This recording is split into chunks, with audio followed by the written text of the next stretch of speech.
In last class we saw the primary constant of the transmission line. What are the primary constant? Resistance, inductor, capacitor and conductance. Conductance is the primary constant of the transmission line. Resistance comes in picture because of ohmic loss. Inductance come in picture because of magnetic field lines. Capacitance come in picture because of two conductor, and between these two conductor there is dielectric, and dielectric also exhibits some conductive property. Because of that this conductance G comes in picture. Okay, I told to you resistance and inductor both comes in picture. They are in series form, and capacitor and capacitance and conductance they are formed in the parallel form. Okay, so you can say this is nothing but it's a unit cell. In the case of transmission line, these elements are distributed throughout the line. In this picture you can say, or you can see, these elements are distributed along the line. Okay, there is another thing you can observe. These unit cells are connected in cascaded fashion or in series fashion. One more thing you can observe, resistance comes in picture because of ohmic loss. Whenever the current passes through the conductor, there is I square R loss. I square R loss means heat loss, means resistance is somewhere responsible for the loss of energy. Loss of energy means reduction in amplitude of the signal. Okay, so I can say that this resistance is nothing but it's a lossy element, and resistance and conductance they are brothers. So this conductance is also responsible for the lossy type of thing. Okay, so another two elements are, they are storage elements. They can store the energy in the form of magnetic field or in the form of charge. So I can say that these L and C are the storage element, and we say they are the memory element. And resistance and conductance is responsible for the heat loss, means loss of energy.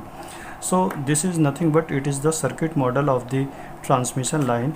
And let's see another thing. What is the meaning of R equals to 0? R equals to 0 means I can represent R equals to 0 like this.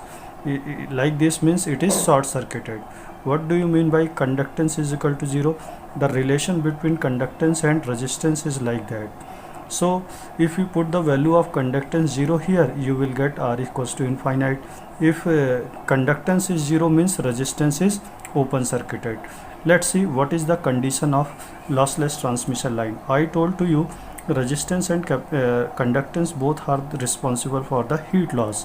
So they are the lossy element.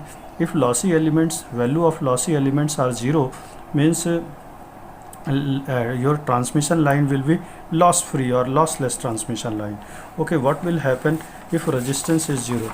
And resistance is 0 means this is short circuited, and if conductance is 0 means it is open circuited, means in the transmission line only L and C will be present. Okay, now in this figure you can say there is LC connections are in the series form.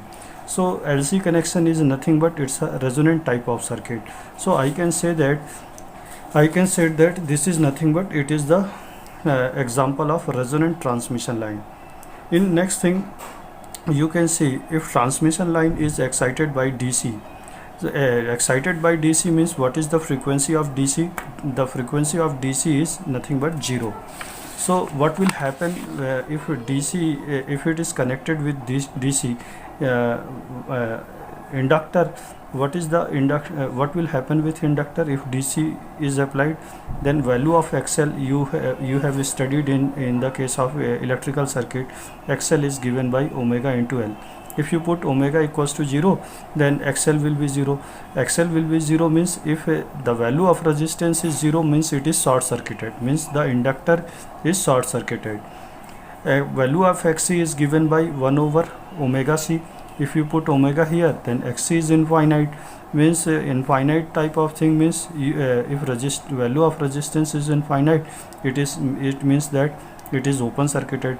This is the unit cell of the transmission line. If you apply DC, then what will happen with this unit element?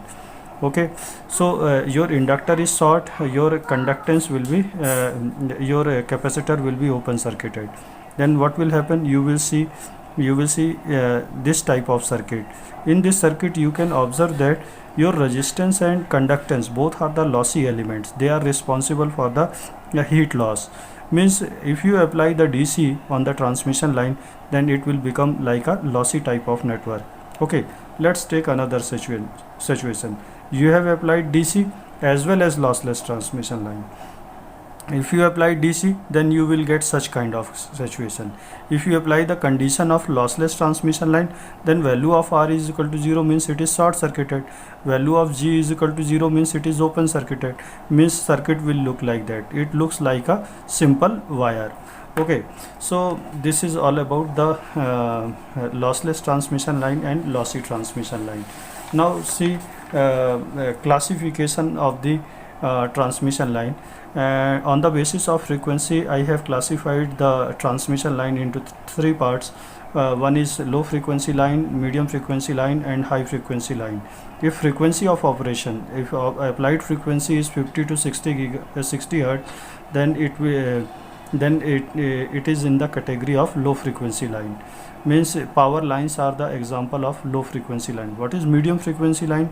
If applied frequency is between 50 to 7000 hertz, then it is in the category of medium frequency line. What are the example of medium frequency line? Telegraph line, telephone line are the example of medium frequency line. What is high frequency line? If frequency of operation is greater than 3 megahertz, then you say your frequency line is high frequency line. So coaxial cable is the example of high frequency line. Okay, so this is all about the today's lecture. You have seen so far the circuit model of the transmission line. What is lossy transmission line? What is lossless transmission line? What are the conditions for the lossless transmission line? In the case of lossless transmission line, you said the value of resistance and conductance must be equals to 0. If resistance is 0, it means that it is short circuited. If conductance is 0, it means that it is open circuited. So in last moment of the lecture, you saw the classification of the transmission line on the basis of frequency. So this is all about for the today's lecture, and in next lecture I will teach you telegrapher's equation, and we always say current and voltage travels in the form of wave. So, you will see the some wave equation also. So please watch my next lecture. Thank you very much. If you like this lecture, please subscribe it, share it, and like it. Thank you very much.